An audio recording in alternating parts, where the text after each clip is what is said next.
On this installment of Creative Cabin Fever, I meet Rita Marie Lawler. She's an independent filmmaker who's currently working on a project called Natural Born Strugglers. I've had the immense privilege of being able to watch it already before all of you, and it's a really interesting pilot, and I'm really excited to see the next few episodes and see how it unfolds. Now, obviously, you started recording this back in October, Rita Marie, and then you had the premiere, and the premiere went really well, and people were really enjoying it and vibing with it. And then 2 days after the premiere, or 3 days after the premiere, lockdown starts. So we're all a bit warbled. Yes, the lockdown. Thank you very much for having me on your show, and thanks for watching my show. Yeah, the premiere went really, really well in March, and all the editing last year. And as soon as I finished the editing last December, I fell down the stairs and hurt my foot, and I tore all the ligaments in my left foot. So I was out of action for weeks anyway. And then I started to get better, and this happened. This happened. So yeah, it's been a bit of a roller coaster. Dying to get back on track with it. I can't wait to get back on track with it and make some little improvements and start filming again. So yeah, I like to look at this moment in time as a reset or a pause button. It's not necessarily a game over. Like, a lot of people are seeing it as a real negative, whereas I'm kind of like, well, it gives me more time to rejig things, to reassess things that are important to me, that are not important to me, and just kind of go forward with that. How are you finding that process? Like, have you started rewriting episodes or doing anything a bit different than you would have done last time? I've rewritten all the episodes. I have a further 5 episodes written, and I've rewritten them all. So third drafts now, I'd say, at the stage. So yeah, I've been certainly keeping busy with it, and working on the breakdowns and the treatments and different things. Just sending it out to people still, the pilot that's made, and hoping that somebody will, really like it and want to be involved. A producer, really looking for a producer right now. So yeah, that's where I'm at with it right now. So everything crossed. Like, everything for a reason. I truly believe that, when we have something that's really embedded in us that we know we want to make, like the way you're so passionate and driven with this project, it's just about the right moment, the right timing, the right people. So I do believe if you keep putting it out there to the universe, eventually it just comes back. I think so too. I think if you really put enough work into something, enough commitment and dedication, it has to work out. Something has to pay off if you really work hard at something. It's nearly a year ago we were in prep with the first episode, and now I'm in prep with the rest of them now. So it's kind of, time just passes regardless of what you do, but it's nice to fill that time doing something that you love.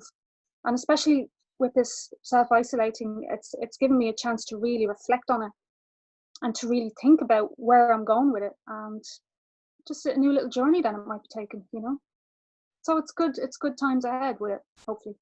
Yeah. Yeah, no, absolutely. And as I said, I'm very excited for everyone to see it. It's a very interesting piece. So I always ask people, like, the first song they fell in love with when I'm introducing an artist or a band. So for you, I'd like to talk about maybe the first film you fell in love with and how you actually got sucked into the film industry. First film I fell in love with as a child would have to be Willy Wonka and the Chocolate Factory. Gene Wilder. I just love Gene Wilder. Wasn't keen on the one with what's his name? Johnny Depp. Gene Wilder all the way. That was my first. Yeah, I just love that movie. And as I got older, then it was more kind of darker, grim films. Like, I love Martin Scorsese. I love Shane Meadows. There's a lot of directors and filmmakers that I really like. TV shows. I love dramas. I loved The Sopranos. And British dramas from the 90s, like Cracker and Band of Gold and This Life, all those dramas I really love.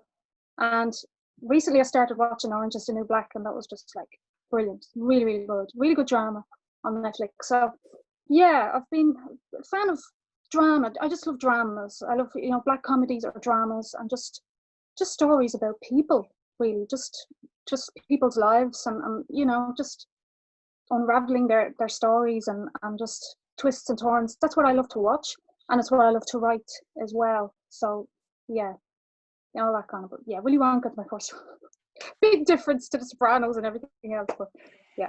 No, but that's the natural progression. We're all constantly growing and constantly evolving and changing. So everything like that is very important. And I found myself really, really sucked in by your character. So your character development is obviously very, very, very good. You know what I mean? You're able to, and that was the pilot. So you're just giving me an idea of who I'm going to be seeing in future episodes. So that was done very smartly and incredibly well. So I can see that people are definitely your focus in a TV show. What I find interesting there as well is you're obviously watching Orange is the New Black for the first time, so you're having a lockdown experience while in lockdown, so that's kind of awesome. Yeah, watching a prison drama while kind of imprisoned at home. Yeah, it was brilliant though. It was really, really enjoyable. Very dark, but very enjoyable. Yeah, really, really good. Like, yeah, no, it's just quality TV. Yeah, brilliant, amazing. One of the things I like to talk about a lot as well is self-discoveries. So at the moment, obviously, we're completely changed to the normal that we were used to. And that's going to continue to be, you know, part of our life for quite some time, maybe not. We don't know. But have you discovered anything new about yourself? Is there any new passions you've discovered or any old passions you've reignited and been able to enjoy differently? I love cooking. I love to cook. I'm cooking more recently. So I'm a vegan.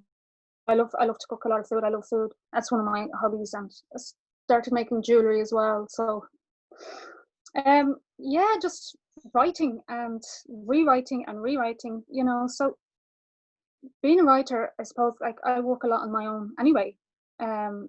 So, but anything new, the jewelry making and more cooking. That's mainly what I've been doing as well. So yeah. Don't know if it's any nice enough, but I haven't poisoned anybody yet. Anyway, put it that way. That is always a fruitful start. Like, I mean, when you start poisoning people, maybe think of new hobbies.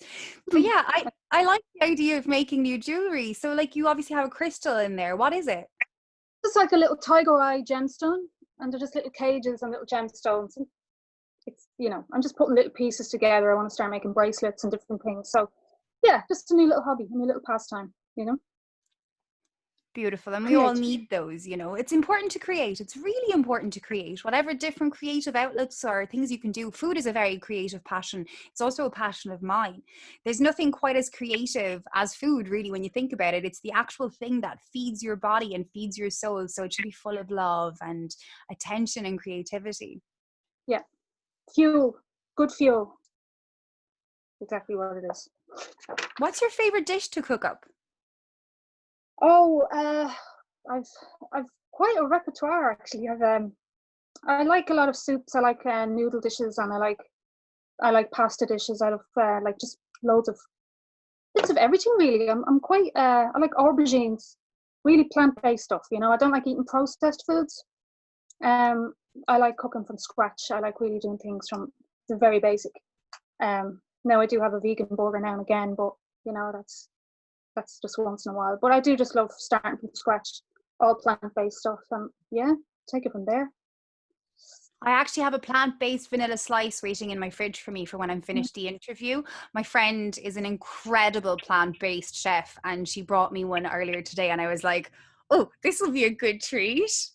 Yeah, that sounds really, really nice. That sounds really nice. Yeah. Oh well, I don't have anything like that. No. Yes, you don't have anything like that. Yeah. Yes. Not yet. So yeah. So things have been changed, and you have all the actors and the whole story now. You're rewriting it and figuring out where you want to better things. How are you feeling about the whole process? Obviously, you're very positive and full of love for this. This is your love project, but how do you feel? It's definitely a labor of love. Yeah, it definitely is. It's going to be a very long road. You know, it's going to be a very long road to kind of get all the episodes made, get into prep, get all the locations and other actors as well for future episodes. So yeah, I mean, I think, as I said, if you really put the work in, it will happen. You know, I'm very lucky to have brilliant actors on board and who do want to continue on making it as well. So I'm very lucky with that. It's just the whole process of getting it off the ground, really, and it's very grassroots at the minute. It's great that we have the pilot made so far to show, it's like a demo, just to show people this is what we did on no money. If we did get funding, think of what we could do with it, you know. So it's exciting. It's a very exciting road. It's a very exciting road, but it's you know, like anything that you put your heart and soul into, it takes time. It's going to take a long time to progress. But I'm fine with that because it's what I do. It's what I've been doing for the last 24 years. So it's nothing new to me, you know. Just figuring out different things and insurance and all the legalities, all the boring things that, you know, filmmakers don't really talk about. So there's nothing really glamorous at all about it. It's hard work, you know. But that's it. People think, like, people look at the finished project, or they look like, even for me, for instance, people look at the last interview and they're like, oh yeah, that was a good interview, but they never see the amount of research I have to do beforehand or the work that goes in behind the scenes. All you see is what's in front of you. So yeah, that might seem like a boring question to you, but to me that's really interesting. So over the last 24 years, what are kind of the biggest things that were revelations about what being a filmmaker actually is, as opposed to the glamorized version of what a filmmaker actually is? I've never experienced any glamour.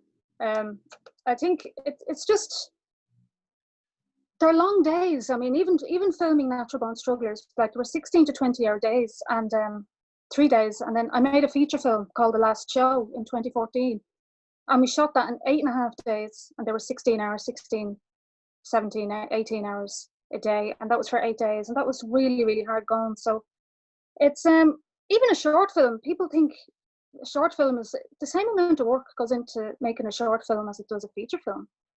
And then you still have to look into locations, actors, insurance, you know, permission, all the legalities that go into making a short film. It's the same amount of work.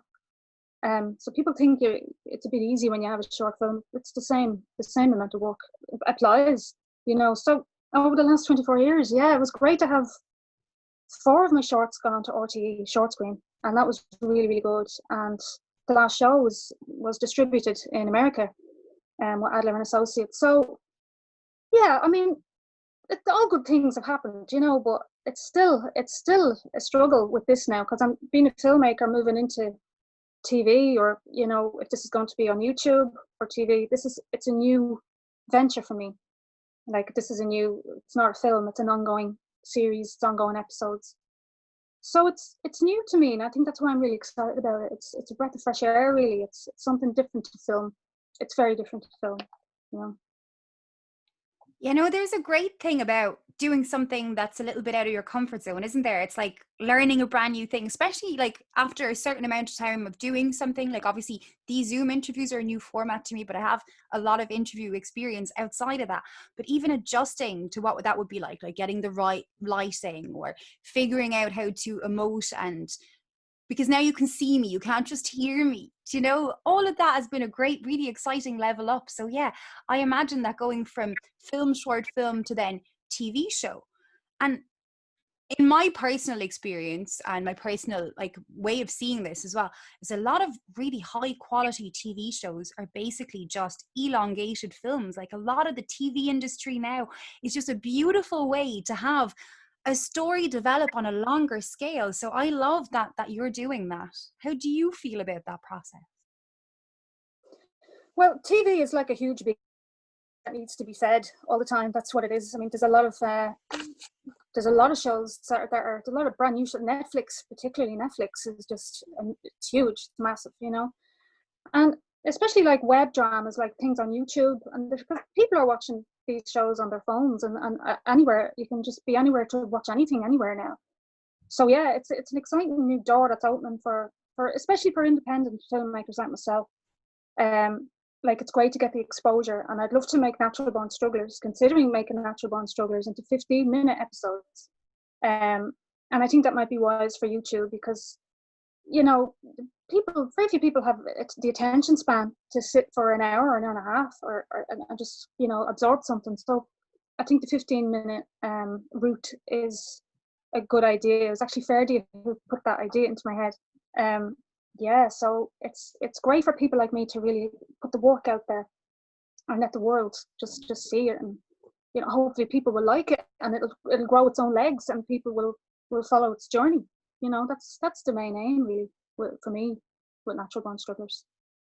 I think that's the aim for everybody. We all start off small, and then little by little we accumulate experience, we accumulate new tools, and we make it work, you know. I found out obviously that one of your extra skills is actually being a Pilates teacher. So tell me a bit about that journey. That's exciting. It's very different from film, that's for sure. Yeah, I took up Pilates 4 years ago, and I fell in love with it. I just fell in love with it. I was always into kind of health and fitness, and I I just wanted to be an instructor, you know. It just really sort of, I remember my fourth class and I couldn't walk the next day. It was just like, oh God, people think it's like yoga. I mean, yoga can be tough. I did Ashtanga yoga for a long time, and that is tough. But this was really, I went back the next day for more pain, and I just fell in love with it. I just fell in love with the whole concept of Pilates. So last year I had some savings in the bank for change, and I just said, right, I'm going to spend this wisely. I'm going to do a teacher training course, which was most of last year, studying anatomy and writing Natural Born Strugglers. It's like two racing cars with both of them at the same time. Yeah, so that was this time last year. It was a packed year. So compared to the way it is now, it's gone quiet. So yeah, I just love Pilates. I really do. I'd love to start teaching it as soon as I can.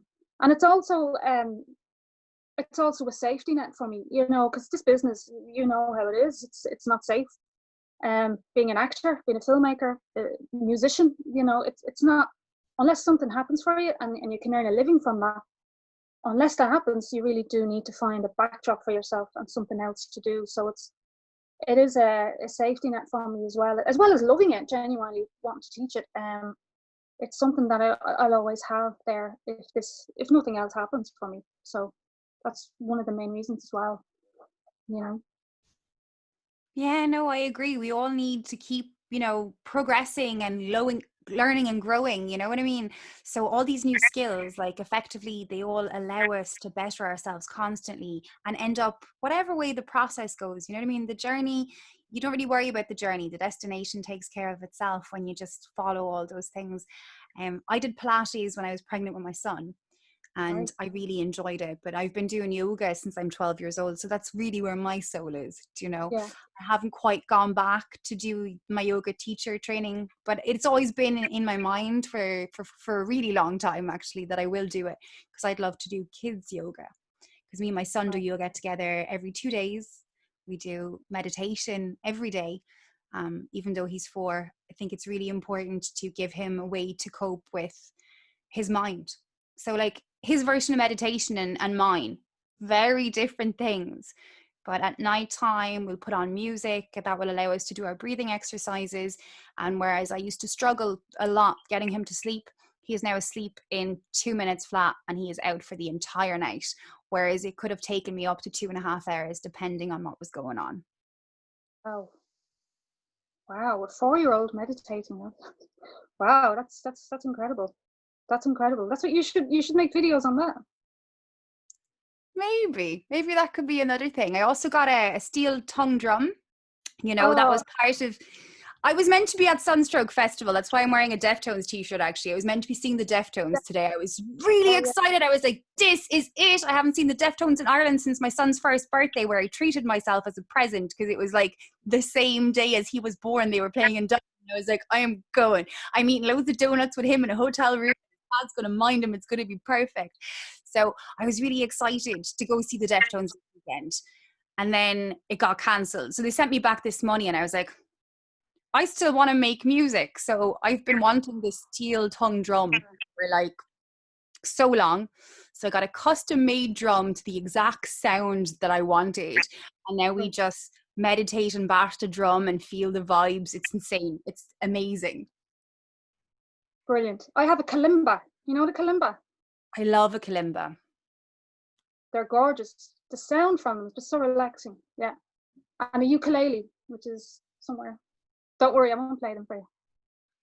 I mean, if you feel that that's where the interview is going, Rita Marie, I'm very open-minded as to... It's okay. I'll pass.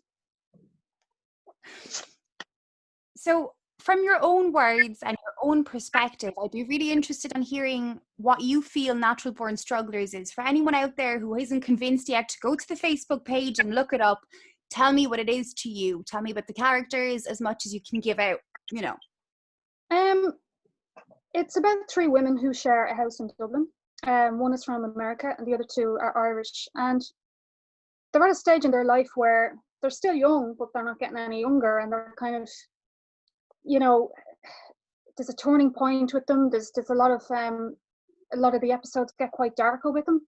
It focuses on a lot of issues like homelessness and different things. One of the characters, Ali, was homeless when she arrived from the States into Ireland, and she ended up living with Mel and Josie. So Mel is a photographer. I play the part of Mel, and she's a photographer. And Josie, played by Justine O'Rourke, she's a singer. And Ashley Christie plays Ali, and she's a documentary filmmaker. So it's very similar to our own worlds, you know, because Justine is a singer, and we're all involved with the business in some way.